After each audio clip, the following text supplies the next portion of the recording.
ఒక్క శ్లోకం చదువుకోండి చాలు, మీరు వినాయక వ్రత కథ అంతా చదువుకున్నట్టే అని నిర్ధారించారు.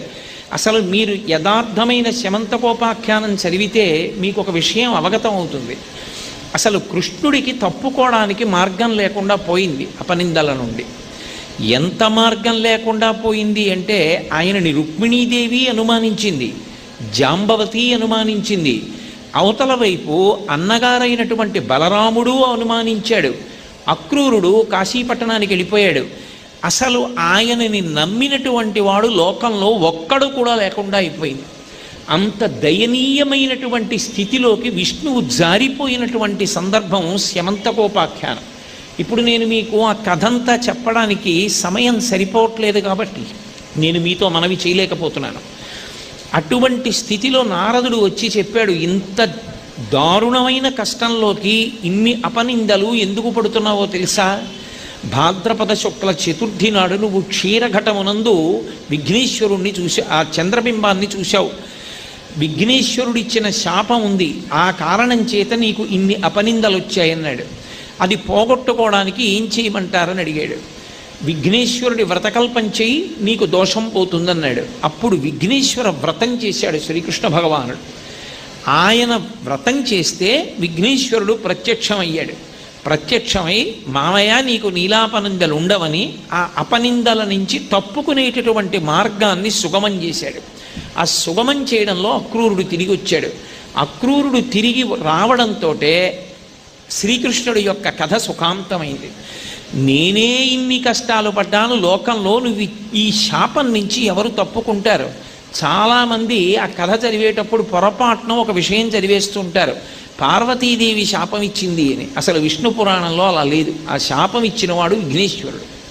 కాబట్టి అప్పుడే నర్తన గణపతి స్వరూపం కూడా వచ్చింది. కాబట్టి నువ్విచ్చిన శాపాన్ని తప్పుకోవడం సామాన్యులకు ఎలా కుదురుతుంది అని అడిగాడు. అప్పుడు 2 మార్గాలు చెప్పాడు. ఒకటి, ఎవరైనా భాద్రపద శుక్లపక్షంలో వచ్చేటటువంటి చవితి నాడు నా వ్రతం చేసుకుని నువ్వు ఎన్ని కష్టాలు పడి నా వ్రతం చేసి బయటికి వచ్చావో ఆ శమంతకోపాఖ్యానాన్ని చదువుకున్నా సరే ఆ చంద్రుణ్ణి చూసిన దోషం రాదు. ఒకవేళ కథంతా సక్రమంగా చదువుకోవడం చేత కాకపోతే ఒకే ఒక్క శ్లోకం ఉంది, ఆ ఒక్క శ్లోకం చదువుకుంటే చాలు. సింహప్రసేనమవదీహి సింహో జాంబవతాహత సుకుమారక మారోదీహి తవ హ్యేషా శమంతక అని ఆ శ్లోకాన్ని దాది పాడింది. ఆ జాంబవతిని ఆ ఉయ్యాలలో ఉన్నటువంటి పిల్ల జాంబవతిని అందులో పెట్టి ఊపుతూ పాడినటువంటి శ్లోకం ఆ శ్లోకం. ఆ శ్లోకం ఏది ఉన్నదో ఆ శ్లోకాన్ని చదువుకోవాలి. చదువుకుంటే తప్పకుండా అనుగ్రహింపబడుతుంది. ఆ శ్లోకాన్ని చెప్పింది కూడా జాంబవతే. అందుకని ఆ శ్లోకాన్ని చదువుకుంటే అసలు శమంతకోపాఖ్యానం అంతా చదువుకోక్కర్లేదు, ఆ ఒక్క శ్లోకం చదువుకుని అక్షతలు వేసుకోమని చెప్పారు. ఒకవేళ యథార్థంగా విష్ణు పురాణంలో ఉన్నటువంటి గాథ చదువుకోగలిగినటువంటి సమర్థత ఉంటే చక్కగా దాన్ని చదువుకోవచ్చు అన్నారు. కాదు, ఒకవేళ శమంతకోపాఖ్యానాన్ని ఏ కారణం చేతనైనా చదవకపోతే, ఏ కారణం చేతనైనా వినాయక వ్రతకల్పం చేసిన అక్షతలు తల మీద ధరించకపోతే ఏం చెయ్యాలన్న దానికి కూడా విఘ్నేశ్వరుడే శాపానుగ్రహాన్ని ఇచ్చాడు. శుక్లపక్షంలో వచ్చే చవితి నాడు వ్రతం చేసి శమంతకోపాఖ్యానం విని అక్షతలు చల్లుకోకపోతే మళ్ళీ కృష్ణపక్షంలో వచ్చేటటువంటి అంటే అమావాస్య వెళ్ళిపోయిన తరువాత వచ్చినటువంటి పాడ్యమి నాడు చంద్రదర్శనం చేస్తే చాలు. చంద్రదర్శనం చేసి నమస్కరిస్తే అలా నమస్కారం చేసిన వాళ్ళ దోషాలు పోతాయన్నాడు.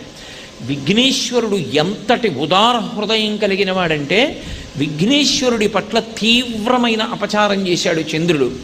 అంత అపచారం చేసినటువంటి చంద్రుడికి శాపవాక్కునిచ్చాడు. ఏ శాపవాక్కుని విఘ్నేశ్వరుడిచ్చాడో ఆయనే ఎంత గొప్పగా అనుగ్రహించాడంటే మళ్ళీ చంద్రుడు వచ్చి ఆయనకి క్షమార్పణ చెప్పిన కారణం చేత సంకటహర చతుర్థి నాడు ఎవరైనా విఘ్నేశ్వరుణ్ణి పూజ చేస్తే సంకటములు పోతాయి. మన వైపు అంతగా అది ప్రాచుర్యంలో లేదు, కానీ మీరు కన్నడ దేశం వైపు చూస్తే తప్పకుండా సంకటహర చతుర్థి చేస్తూ ఉంటారు.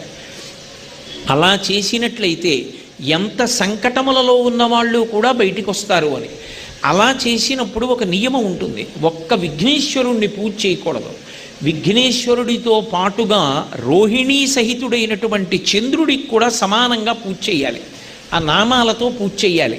అంటే ఒకనాడు తన పట్ల అపరాధం చేసినటువంటి వాడికి తానే శాపం ఇచ్చి వచ్చి క్షమించమని అడిగాడంతే చంద్రుడు. చంద్రుడు క్షమించమని అడిగితే ఆనందంతో నాట్యం చేశాడు గణపతి. ఆయన నాట్యం చేయవలసిన వాడు, నీకు ఇచ్చిన శాపం తీసేశానయ్యా అంటే చంద్రుడు ఆ నాట్యం చేయవలసిన వాడు. చంద్రుడు నాట్యం చేయలేదు. ఒరే, లోకంలో ఒకడు తన తప్పు తెలుసుకున్నాడు చాలు. తప్పు చెయ్యడం తప్పు కాదు, తప్పు తెలుసుకుని జీవితాన్ని మార్చుకోవడం గొప్ప. కాదని మౌఢ్యంతో భీష్మించుకున్న వాడిని బాగు చెయ్యగలిగిన వాడు లోకంలో ఉండడు. నువ్వు మౌఢ్యానికి పోకుండా నేనిచ్చిన శాపాన్ని ఔదలదాల్చడమే కాకుండా నా దగ్గరికి వచ్చి నీ తప్పు ఒప్పుకుని క్షమాపణ అడిగావు. అందుకే నేను నీ యొక్క ప్రవర్తన చూసి ఎంత సంతోషిస్తున్నానోనని ఒక్కడు మారినందుకు నృత్యం చేశాడు ఆయన. అసలు నిజానికి నృత్యం చెయ్యడానికి యోగ్యము కాని శరీరం ఉన్న వాళ్ళల్లో ప్రథముడు విఘ్నేశ్వరుడు ఒక్కడే. ఎందుచేత అంటే ఏనుగు యొక్క ముఖము, లంబోదరం, పెద్ద కడుపుతో ఉంటాడు, పైగా పొట్టిగా ఉంటాడు. అటువంటి వాడు అంత గొప్ప నృత్యం చేశాడు. అసలు మీరు సనాతన ధర్మంలో ఉండేటటువంటి దేవతల్ని చూస్తే మీకు ఒక విచిత్రమైన పోకడ కనపడుతుంది. దేవతలందరికీ సంగీత పరికరాలతో సంబంధం ఉంటుంది. దేవతలందరూ నృత్యం చేస్తారు. పరమశివుడు తాండవం చేస్తాడు, సరస్వతీదేవి నృత్యం చేస్తుంది. సరే, ఆవిడ శారద. కృష్ణ భగవానుడు నృత్యం చేశాడు, కాళీయమర్దనం చేయలా. వెస దామోదర పాదగాతనగతుల్ వేవేల చందంబులన్ ప్రసబాటోపమచూపమాపణ భృచ్చటామండలం వసహంబై పగిలెన్ మణుల్ చెదరగా నాస్యంబులన్ సునితం బెసగన్ దంస్ట్రల్ నుగ్గుగాగ గరళవహ్నిజ్వాలికల్ వెల్వడన్ అని ఆ కాళిగిని పడగల మీద ఎంతో అందంగా గతి లయ తప్పకుండా తాండవం చేశాడు. అందుకే ఇప్పటికీ తాండవ కృష్ణ అని ఒక పేరు. తాండవ కృష్ణ అని కొంతమంది పేరు పెట్టుకుంటూ ఉంటారు కూడా, కాళియుని పడగల మీద తాండవం చేసినటువంటి కృష్ణుడు అని. అలా నృత్య గణపతి. మిగిలినటువంటి వాళ్ళు నృత్యం ఎందుకు చేస్తారు అంటే వాళ్ళకి సంతోషం కలగడం వల్ల, లేకపోతే వాళ్ళ యొక్క ధర్మ నిర్వహణ ఎందు నృత్యం చేస్తారు. కానీ ఒక్క విఘ్నేశ్వరుడు చేసినటువంటి నృత్యం ఒక రంగస్థలం మీద చేయలేదు, లేకపోతే ఏదో ప్రదోష వేళలో పరమశివుడు చేస్తున్నప్పుడు చెయ్యడం లాంటి సమయాలలో చెయ్యలేదు. తప్పు ఒప్పుకున్నవాడు ఒకడు కనపడితే సంతోషం లోపల నిండిపోతే ఆగక నృత్యం చేశాడు. అప్పుడు వచ్చింది నృత్య గణపతి స్వరూపం. అందుకే నృత్య గణపతిని దర్శనం చేస్తే చాలా తొందరగా అనుగ్రహిస్తాడు అని. జ్యోతిర్లింగమైనటువంటి శ్రీశైల క్షేత్రంలోకి ప్రవేశించి మల్లికార్జున దర్శనం చేయడం అంత తేలికైనటువంటి విషయం కాదు. తీరా అక్కడ దాకా వెళ్ళిన తరువాత అంత గొప్ప జ్యోతిర్లింగ దర్శనం చెయ్యకుండా ఎవరికైనా ఏదైనా పాపం అడ్డొచ్చి దర్శనం చేసుకోక వెళ్ళిపోవలసి వస్తుందేమోనని కంచికామకోటి పీఠాధిపత్యం వహించినటువంటి ప్రాతస్మరణీయులు, నడిచే దేవుడిని పేర్గాంచినటువంటి మహాపురుషులు చంద్రశేఖరేంద్ర సరస్వతి మహాస్వామి వారు అక్కడ కామకోటి మఠం కట్టి కామకోటి మఠం గోడ బయట నృత్య గణపతిని ప్రతిష్ఠ చేశారు. లోపలికి వెళ్ళేటప్పుడు మొట్టమొదట నృత్య గణపతి కనపడతారు. గణపతి స్వరూపాలలో చాలా తేలికగా ఆవిర్భవించినటువంటిది, అత్యంత సంతోషంతో అవతల వాళ్ళని అనుగ్రహించగలిగినటువంటి రూపాలలో ఒకటి నృత్య గణపతి స్వరూపం. కాబట్టి అంతటి దయ కలిగినటువంటి వాడు మహానుభావుడు. అటువంటి విఘ్నేశ్వరుడు కనుక ఒకానొక నాడు చంద్రుడికి తాను ఇచ్చిన శాపాన్ని పోగొట్టడమే కాకుండా చంద్రుడికి తనతో సమానమైనటువంటి పూజని కల్పించాడు సంకటహర చతుర్థి నాడు. ఇది మీకు వాంగ్మయాన్ని పరిశీలిస్తే ఒక్క విఘ్నేశ్వరుడికే చెల్లింది. అందుకే శివ కుటుంబంలో ఒక విచిత్రం ఉంటుంది. పరమశివుడు చంద్రరేఖని ధరిస్తాడు, పార్వతీదేవి చంద్రరేఖని ధరిస్తుంది, అలాగే విఘ్నేశ్వరుడు కూడా చంద్రరేఖని ధరిస్తాడు. వాగ్గేయకారులలో ముత్తుస్వామి దీక్షితరు వారికి ఒక ప్రత్యేకత ఉంది. దీక్షితరు వారు ఏ దేవత మీద స్తోత్రం చేస్తుంటే ఆ దేవత వారి హృదయ క్షేత్రమునందు దర్శనమిచ్చేది. వారు ఆ దేవతా స్వరూపాన్ని చూస్తూ కీర్తనలు పాడారనడానికి, ఆ దేవతల అనుగ్రహంతో వారికి ఆ దేవతా తత్వము అందినది అనడానికి ప్రబలమైనటువంటి సాక్ష్యాలు మీకు దీక్షితరు వారి సాహిత్యంలో వారు చేసినటువంటి కీర్తనల్లో కనపడతాయి.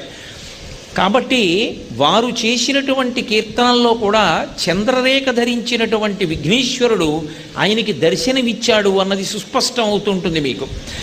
అటువంటి విఘ్నేశ్వర స్వరూపం ఒకానొకనాడు తన మేనమామ అయినటువంటి విష్ణువు కృష్ణ పరమాత్మగా ఉండగా ఎనలేని కష్టానికి లోనైపోతే ఆనాడు వినాయక వ్రతం చేసుకుంటే కృష్ణుడు బయటికి వచ్చేటట్టుగా అనుగ్రహించినటువంటి స్వరూపం విఘ్నేశ్వర స్వరూపం.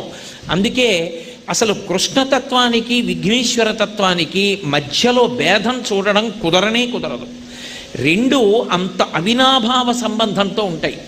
విష్ణుతత్వంలో ఉన్నటువంటి శమంతకోపాఖ్యానమే ఇప్పటికీ ప్రతి సంవత్సరం మనం చదువుకునేటటువంటి కథ అవుతుంది. విశేషించి విఘ్నేశ్వరుడికి విష్ణువు మీద అంత ప్రేమ. గణపతి నవరాత్రి ఉత్సవాలు కృష్ణ భగవానుడి క్షేత్రంలో గోకులంలో జరగడం, గోకులంలో ఇంత గొప్పగా ఉత్సవాలు జరుగుతుంటే అక్కడ కృష్ణ దర్శనం విఘ్నేశ్వర దర్శనం ఏకకాలంలో చేసుకునే అదృష్టం పట్టడం, అందులో స్థిరవారం నాటి ప్రదోష వేళలో విఘ్నేశ్వర వైభవం కృష్ణ భగవానుడి క్షేత్రంలో గోకులమని పేరున్నటువంటి క్షేత్రంలో చెప్పుకోవడం, వినడం, దర్శించడం మన యొక్క గొప్ప అదృష్టం.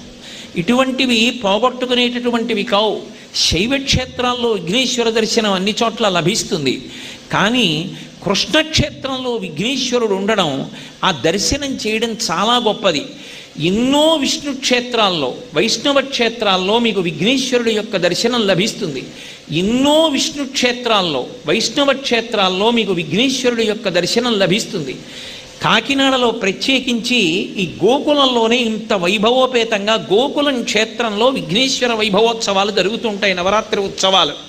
కాబట్టి విష్ణువుకి కృష్ణుడికి అంత అవినాభావ సంబంధం. ఆయన ఏ అవతారంలోకి రానివ్వండి విఘ్నేశ్వరుడు ఆయన్ని అనుగ్రహిస్తూ ఉంటాడు. మేనమామ పట్ల అంత ప్రీతి కలిగినవాడు. నిజానికి విష్ణు భగవానుని యొక్క అనుగ్రహాన్ని తొందరగా పొందడానికి సాధనమేమి అంటే విఘ్నేశ్వరుణ్ణి పూజ చేయడం. ఎవరు విఘ్నేశ్వరుణ్ణి పూజ చేస్తారో వాళ్ళని చూసి మేనమామ పొంగిపోతాడు. ఆ శ్లోకానికి అర్థం అది.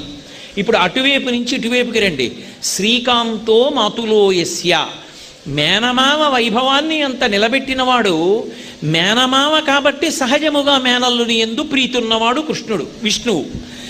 అటువంటి విష్ణువుకి మేనల్లుడు కాబట్టి ప్రేమ ఉండడం సహజమైతే మేనల్లుడికి మేనమామ మీద అంత గౌరవం కాబట్టి మేనమామ గురించి అంత పరితపించినవాడు కాబట్టి తన భర్త కష్టంలో ఉంటే పరితపించిపోయే మేనల్లుడు కనుక శ్రీ మహాలక్ష్మికి ఇష్టం.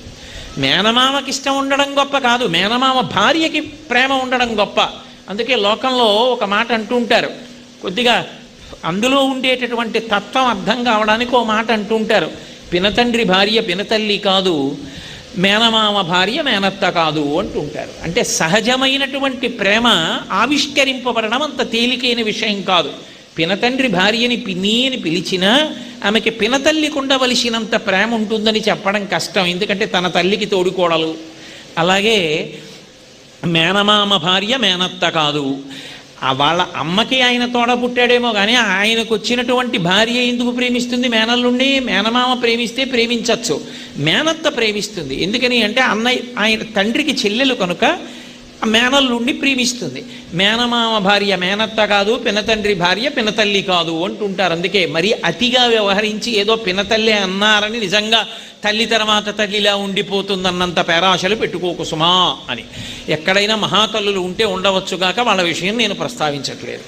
కాబట్టి కానీ విఘ్నేశ్వరుడి విషయంలో శ్రీ మహాలక్ష్మి విఘ్నేశ్వరుడి విషయంలో శ్రీ మహాలక్ష్మికి అంత ప్రీతి ఎందుకు అంటే ఆమె నిత్యానపాయని. ఆమె విష్ణువుని విడిచిపెట్టి ఉండదు. మహాపతివ్రత. ఆయన ఏ అవతారం తీసుకున్నా ఆవిడ కూడా అవతార స్వీకారం చేసి ఆయనకి భార్యగా వస్తూ ఉంటుంది.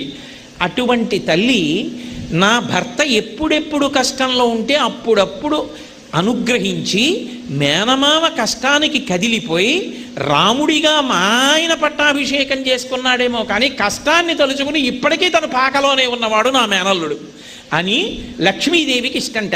ఇప్పుడు విఘ్నేశ్వరుడి దగ్గరికి వెళ్ళో గరికపోగా ఆయన పాదాల మీద పెడితే లక్ష్మీ కటాక్షం వస్తుంది. నా మేనల్లుడని పొంగిపోతుంది. ఆయన పాదాల మీద గరికపోగు పెడితే స్థితికారుడైన విష్ణువు అనుగ్రహిస్తారు నా మేనల్లుడు.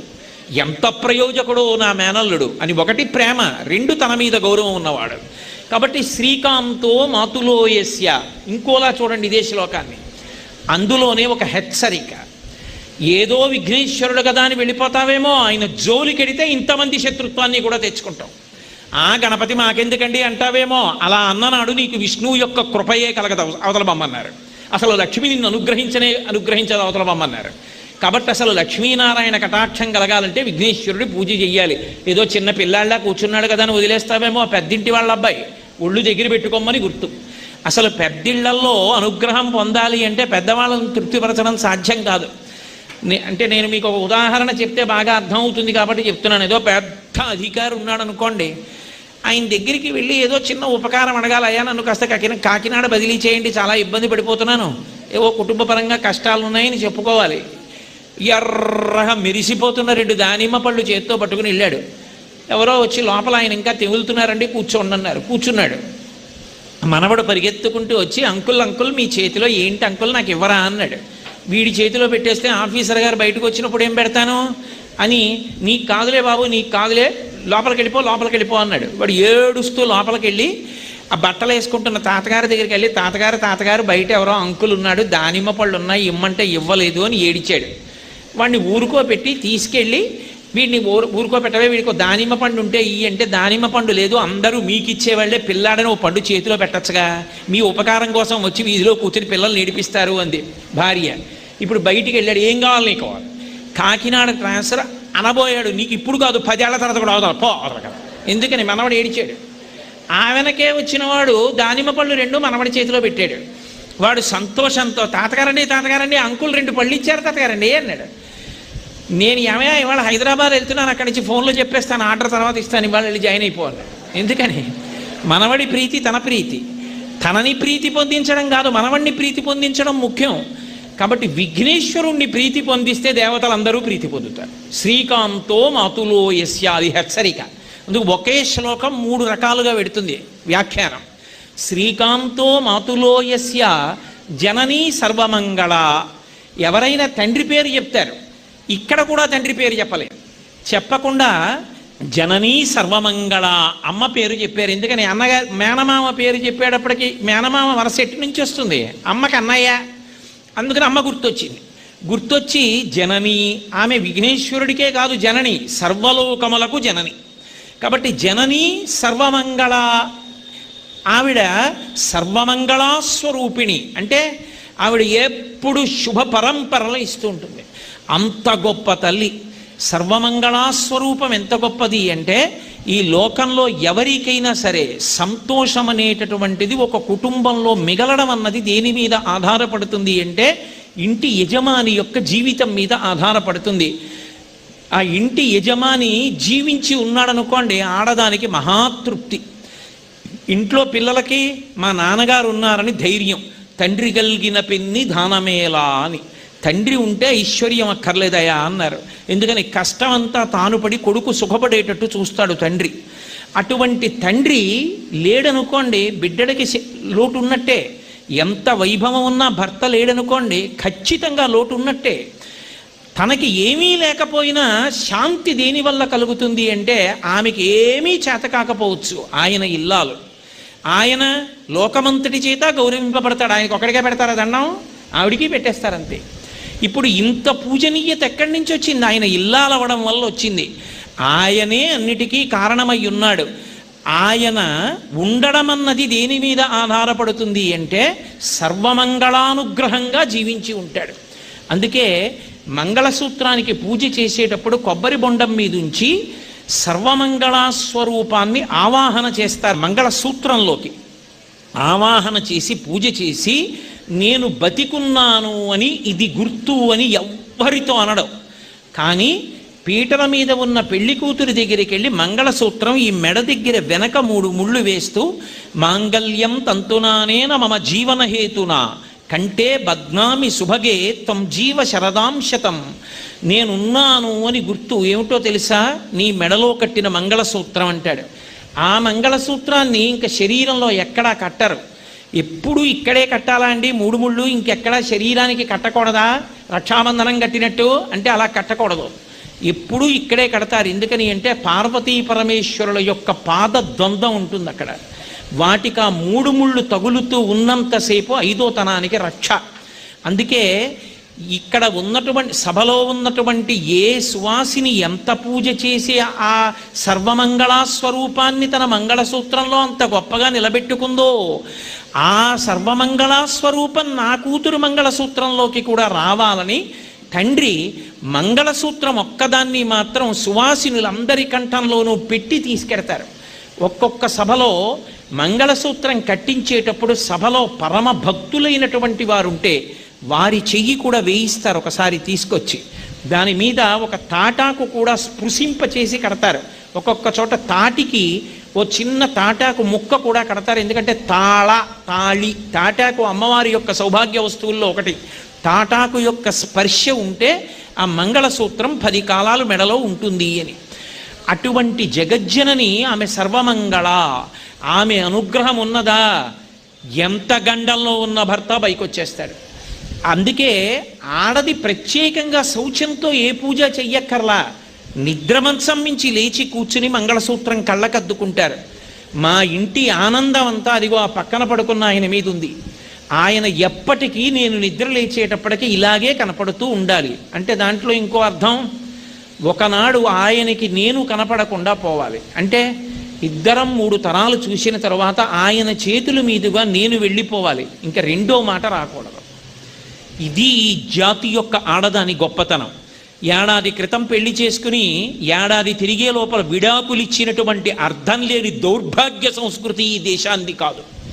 కష్టమో నిష్ఠూరమో ఒక్కసారి 3 ముళ్ళు వేస్తే ఆ దంపతులు అంతే. ఇంకా అంత అద్భుతమైన సంస్కృతి. అందుకే విశ్వనాథ సత్యనారాయణ గారు 1000 పడగలు అని సాంఘిక నవల రాసి వైవాహిక సంస్కృతిని అంతటినీ అందులో పెట్టి పరవశించిపోయాడు మహానుభావుడు. ఆ సర్వమంగళాస్వరూపిణి అయినటువంటి అమ్మవారు అందరికీ మంగళములను ఇస్తూ ఉంటుంది. అన్ని మంగళములు ఇవ్వగలిగినటువంటి తల్లి విఘ్నేశ్వరుడికి జనని. జనని అయిన కారణం చేత తన కొడుక్కి ఒక్క నమస్కారం చేస్తే ఆవిడ పరవశించిపోతుందిట. నా కొడుకు ఎంతటి లోక పూజ్యుడు, ఇంతమంది చేత నమస్కరింపబడి ఇంతమందికి అనుగ్రహాన్ని ఇస్తూ ఉంటాడని పొంగిపోతూ ఉంటుంది. అలాగని అమ్మ అంత శక్తివంతురాలు, అమ్మ ఆదిశక్తి అని కేవలం ఏదో అమ్మ యొక్క నీడలోనే జీవితాన్ని గడిపినవాడు కాడు. అమ్మకి మహోపకారం చేసి పెట్టాడు ఒకసారి. విఘ్నేశ్వర తత్వం అంటే అలా ఉంటుంది.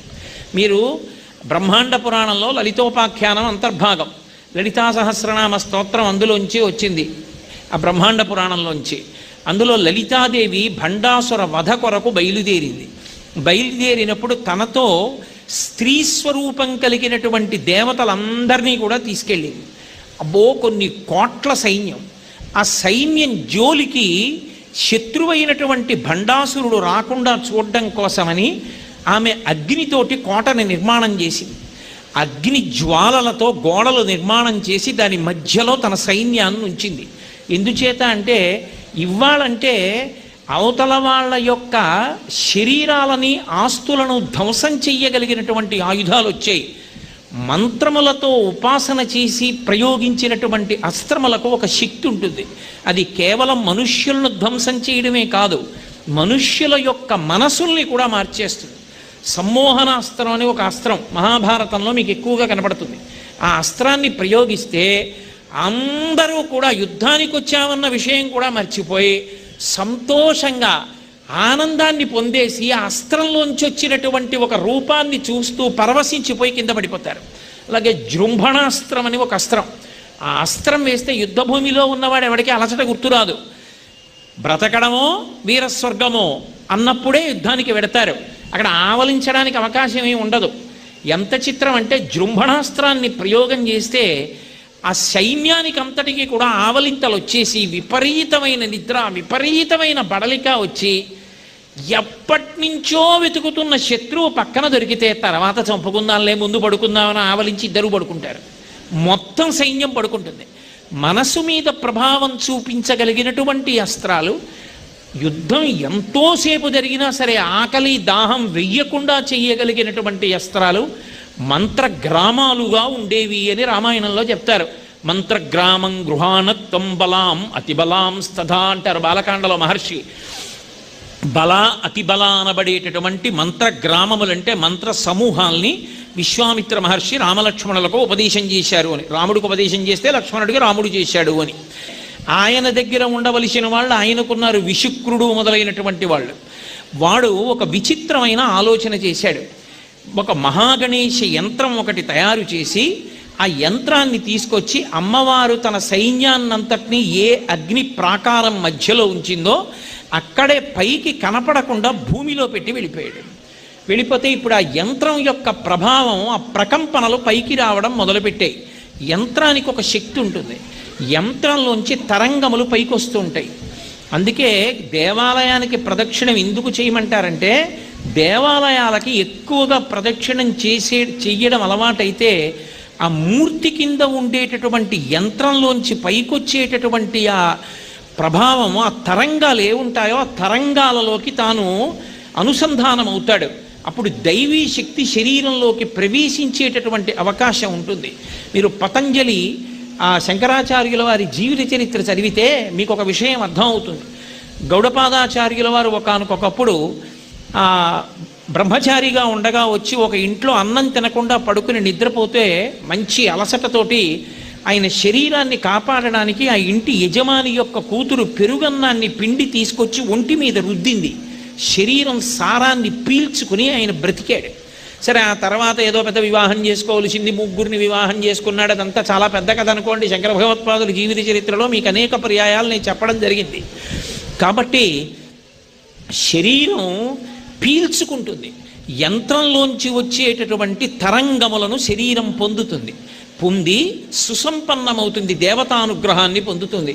అందుకే మనకి సంప్రదాయంలో ఎక్కడికి వెళ్ళినా ప్రదక్షిణం చెయ్యడం అనేటటువంటిది ఒక అలవాటు. అప్రదక్షిణంగా కూర్చోకూడదు. అప్రదక్షిణంగా కూర్చుంటే అగౌరవపరచవలసినది అని గుర్తు, ప్రదక్షిణం చేస్తే గౌరవించవలసినది అని గుర్తు. ఏదైనా పెద్దల దగ్గరికి వెళ్ళినప్పుడు, భగవంతుడి దగ్గరికి వెళ్ళినప్పుడు ప్రదక్షిణ పురస్సరంగా వెడతారు తప్ప అప్రదక్షిణంగా వెళ్ళకూడదు. కాబట్టి ఆ లోపల ఉన్నటువంటి విఘ్నయంత్రాన్ని ఆ భండాసురుడి యొక్క పనుపున విశుక్రుడొచ్చి స్థాపిస్తే ఆ భూమి లోపల ఉండిపోయినటువంటి యంత్రంలోంచి వచ్చినటువంటి ఆ తరంగముల ప్రభావం అమ్మవారి యొక్క సైన్యం అంతటి మీద ప్రసరించింది. అది వాళ్ళ మనసుల మీద ఎంత ప్రభావం చూపించిందంటే వాళ్ళందరూ కూడా అమ్మవారికి ఎదురు తిరిగారు. వాళ్ళకు ఒక ఆలోచన వచ్చింది, అసలు మనం ఎందుకు ఈవిడ మాట వినాలి? ఈవిడికి భండాసురుడితో కోపం ఉంటే భండాసురుడు ఆవిడ యుద్ధం చేసుకోవాలి. ఈవిడి కోసం ఇన్ని కోట్ల మంది మనం ఎందుకు యుద్ధం చేయాలి? వచ్చి మనందరికీ యుద్ధం చేయవలసిన అవసరం ఏమిటి? ఈ కోటలో ఉండమంటే మనం ఉండడం ఏమిటి? కాబట్టి మనం ఉండక్కర్లేదనుకున్నారు. వాళ్ళ మనసులు వ్యతిరేకం అవగానే జృంభణాస్త్ర ప్రయోగం జరిగితే వాళ్ళందరూ ఆవలించి పడుకుని నిద్రపోయారు. ఇన్ని కోట్ల సైన్యం నిద్రపోతోంది అమ్మవారిది.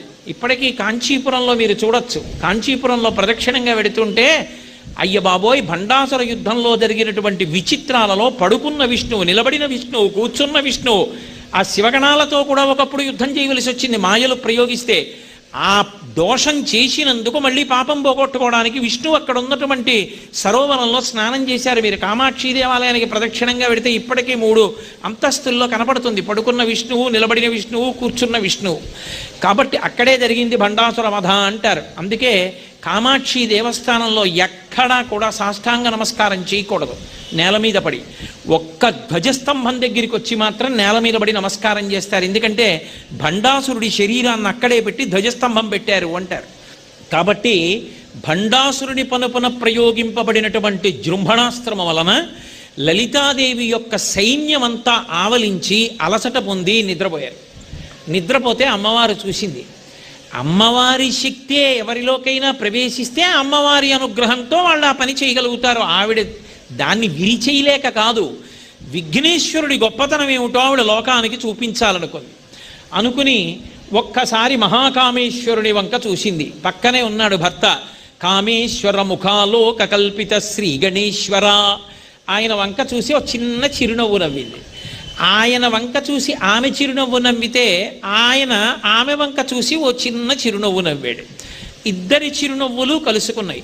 ఇద్దరి చిరునవ్వులు కలుసుకుంటే అందులోంచి ఆవిర్భవించాడు ఆయన మహాగణపతి స్వరూపం. అది మహాందగాడు అందులోంచి వచ్చాడు. నిన్న మీతో నేను మనవి చేసింది అదే. వినాయకుడు అనేక పర్యాయాలు అనేక ప్రయోజనాలకి అవతారములు స్వీకరించాడు అని. మహాగణపతి స్వరూపంలో పైకొచ్చాడు.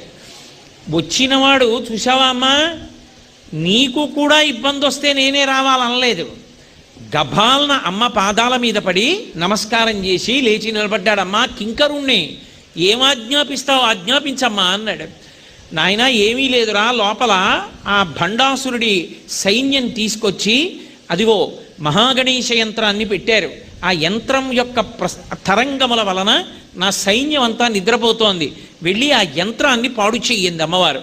వెంటనే ఆయన గబగబా వచ్చి ఆ తొండంతో యంత్రాన్ని పైకి తీసి తన యొక్క దంతముల చేత, అది తనకి సంబంధించిన బీజాక్షరాలతోనే ఉన్న యంత్రం కాబట్టి విఘ్నం వచ్చింది. అవతల విఘ్నం వచ్చి వాళ్ళు నిద్రపోయారంటే యుద్ధం చేయవలసిన వాళ్ళు యుద్ధం మానేశారు. అమ్మవారికే విఘ్నం వచ్చింది ఒకనాడు.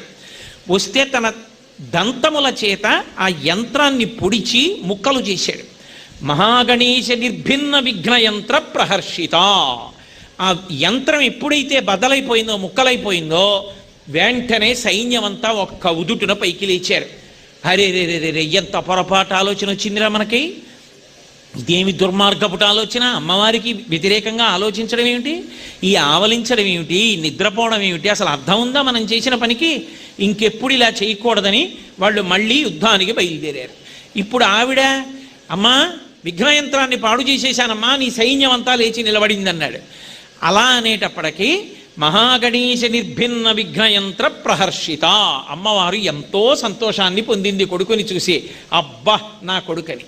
అసలు అమ్మవారికిట అత్యంత సంతోషం ఎప్పుడు కలుగుతుంది అంటే వినాయకుడిని చూస్తేనే. అందుకే జంబుకేశ్వరంలో అమ్మవారి యొక్క రూపం ముందు ఎవ్వరూ నిలబడలేకపోయారు ఒకప్పుడు. ఉగ్రరూపం అంటుంటారు. ఉగ్రరూపం కాదు. ఉగ్రరూపం అంటే ఆవిడకి ఏదో కోపంతో ఉందని కాదు దాని అర్థం. ఆమె యందు ఇంత శక్తి ఉండవచ్చు అన్న భావన చేత ఋషులు ఆమె యందు, ఆ రూపమునందు అంత శక్తిని పెట్టారు. ఆ శక్తి స్వరూపాన్ని మనం చూడగలమని వాళ్ళు నిర్ణయం చేసుకున్నారు. కానీ మనం ఏం చేశామంటే సక్రమంగా అనుష్ఠానం చేయడం మానేసి, వేదం ఎలా చెప్పిందో అలా బ్రతకడం మానేసి, స్నానం ఎలా చెయ్యాలో అలా చేయడం మానేసి, భగవంతుణ్ణి ఆరాధించడం మానేసి, అన్నీ మానేస్తే శక్తి సన్నగిల్లిపోయింది. మన యందు ఈశ్వర విభూతి సన్నగిల్లిపోయిన కారణం చేత మనకి ఋషులు పెట్టినటువంటి శక్తి కలిగిన మూర్తుల్ని మన నేత్రాలతో చూడగలిగిన శక్తి తగ్గిపోయింది. తగ్గిపోతే ఇప్పుడు అందరికీ ఎంత శక్తి ఉందో అంత శక్తే ఆమె యందు ఉండేటట్టు మిగిలిన శక్తిని తగ్గించేయాలంటే అఖిలాండేశ్వరి అమ్మవారి ముందు శంకర భగవత్పాదులు విఘ్నేశ్వరుణ్ణి తీసుకొచ్చి ప్రతిష్ఠ చేశారు. ఎందుకనంటే ఆమె యందు ఒక లక్షణం ఉంది. మీకు ఎప్పుడైనా చాలా గొప్ప సంతోషం కలిగిందనుకోండి, చాలా శక్తి క్షీణిస్తుంది.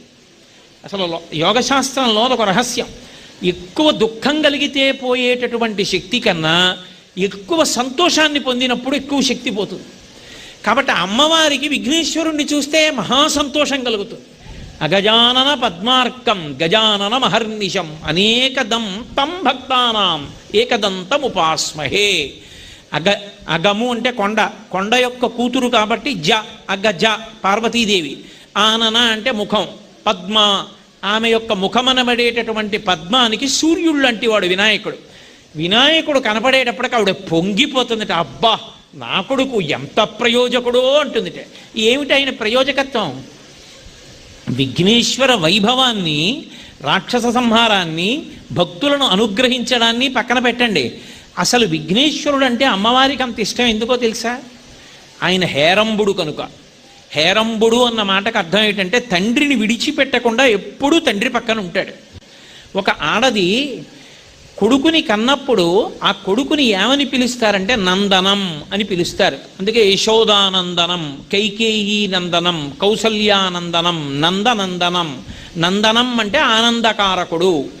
తండ్రికి ఎప్పుడు ఆనందకారకుడు అవుతాడు కీర్తివంతుడైతే. 10 మంది ఆయన పేరు చెప్పేటప్పటికే అబ్బా ఎంత గొప్పవాడండి, ఎంత గొప్ప కొడుకుని కన్నారండి, మీరు అదృష్టవంతులండి అన్నారనుకోండి, పొంగిపోతాడు ఆ కొడుకుని చూసుకుని. పద్మపురాణంలో ఒక విశేషమైనటువంటి మాట చెప్తారు. రాముడి కీర్తిని చూసుకుని శరీరం విడిచిపెట్టేసి స్వర్గలోకానికి వెళ్ళిన తర్వాత కూడా దశరథుడు పొంగిపోతుండేవాట. కాకాసురుడు వచ్చినప్పుడు దర్భ ప్రయోగిస్తే బ్రహ్మాస్త్రాన్ని అభిమంత్రించి అన్ని చోట్లకి తిరిగాడు, ఎవరూ రక్షించమన్నారు. ఇంద్రుడి దగ్గరికి వెళ్ళాడు, ఇంద్రుడి కొడుకే కాకాసురుడు. వెళ్ళి నాన్నగారు నన్ను ఎవరూ రక్షించనంటున్నారు, మీరే కదా పంపించారు, మీరు రక్షించరా అన్నాడు. రాముడు అస్త్రం వేస్తే నేను రక్షించలేనురా అన్నాడు ఇంద్రుడు. ఇంద్రుడితో పాచికలాడుకుంటున్నారు దశరథుడు అన్నాడు, ఒరే అబ్బాయి, మా అబ్బాయి సంగతి నాకు ఒకటి తెలుసు. మా అబ్బాయి అస్త్రం వేస్తే ఎవరూ తప్పించలేరు, మా అబ్బాయే తప్ప. మా అబ్బాయికి ఓ వ్రతం ఉంది, వాడి దగ్గరికి వెళ్ళి శరణాగతి చేస్తే రక్షిస్తాడు, వెళ్ళి పడిపో, నోటితో మాట కూడా అక్కర్లేదన్నాడు. అందుకే రామాయణంలో శ్లోకంలో ఒక గాంభీర్యమైన విషయం ఉంది. స రామాయ నమస్కృత్య రాజ్ఞే దశరథాయ చ అన్నారు మహర్షి. ఆఖరణ రక్షించినప్పుడు రాముడికి నమస్కరించి దశరథుడికి కూడా నమస్కరించింది ఆ కాకి అన్నారు. రాముడు రక్షిస్తే దశరథుడికి ఎందుకు అంటే, అసలు తారకం చెప్పినవాడు స్వర్గలోకంలో, దశరథుడు చెప్పాడు వెళ్ళి పడిపోతే రక్షిస్తాడు రా అని. కాబట్టి కొడుకు యొక్క వైభవాన్ని చూసి తండ్రి శరీరం పడిపోయాక కూడా సంతోషిస్తాడు, ఇంత కీర్తివంతుడిని కన్నాను నేనని. తల్లి ఎప్పుడు సంతోషిస్తుంది? కొడుకుని కని సంతోషిస్తుంది. ఎందుకంటే మా ఆయన పుత్ర సంతానాన్ని పొంది పితృరుణాన్ని పోగొట్టుకోవడానికి నన్ను ధర్మపత్నిగా స్వీకరించారు. అమ్మయ్య, నన్ను ధర్మపత్నిగా స్వీకరించినందుకు ఆయనకి కుమారుణ్ణి చేతిలో పెట్టానని పొంగిపోతుంది కొడుకుని చూసుకోగానే. అందుకని నందనం, ఆనందకారకుడు. పెద్దవాడయ్యాక ఎప్పుడు ఆనందం? ఆ కడుపున పుట్టినటువంటి పిల్లవాడు ఎప్పుడూ తండ్రి దగ్గరుండి తండ్రి యొక్క యోగక్షేమాలు చూస్తూ తండ్రి పట్ల భక్తి గౌరవాలతో ప్రవర్తిస్తుంటే, ఇంత మంచి కొడుకుని కన్నాను, మా ఆయన్ని ఎంత జాగ్రత్తగా చూస్తాడో, తండ్రి అంటే వాడికి ఎంత ప్రేమో అని మురిసిపోతుంది అమ్మ. ఆ విఘ్నేశ్వరుడికి హేరంబుడిని పేరు. సుబ్రహ్మణ్యుడికి అప్పుడప్పుడు కోపం వస్తూ ఉంటుంది, వెళ్ళిపోతుంటాడు దూరంగా, కొండకి కూర్చుంటూ ఉంటాడు. తీసుకొచ్చారు, అలా స్కంద పురాణంలోనే ఉంది. శ్రీశైలం కొండ మీదకి అలాగే వెళ్ళాడు ఒకసారి. విఘ్నేశ్వరుడు అలా వెళ్ళాడు, ఎప్పుడూ నాన్నగారి దగ్గరే ఉంటాడు. ఎప్పుడూ నాన్నగారి దగ్గర ఉండి నాన్నగారినే చూరగొంటూ ఉంటాడు. మీకు అసలు పౌరాణికమైనటువంటి చిత్రాలు చూస్తే మీకు విశేషం కనపడుతుంది.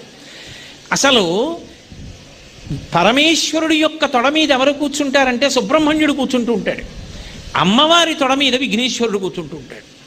ఎందుకని అంటే ఆవిడికి అంత ప్రేమ. ఎందుకు ప్రేమ అంటే, నా భర్త పట్ల ఇంత ప్రేమ వీడికి, నాన్నగారిని కంటిని రెప్ప చూసుకున్నట్టు చూసుకుంటాడని. అందుకని విఘ్నేశ్వరుణ్ణి చూస్తే ఆవిడ పొంగిపోతుందిట.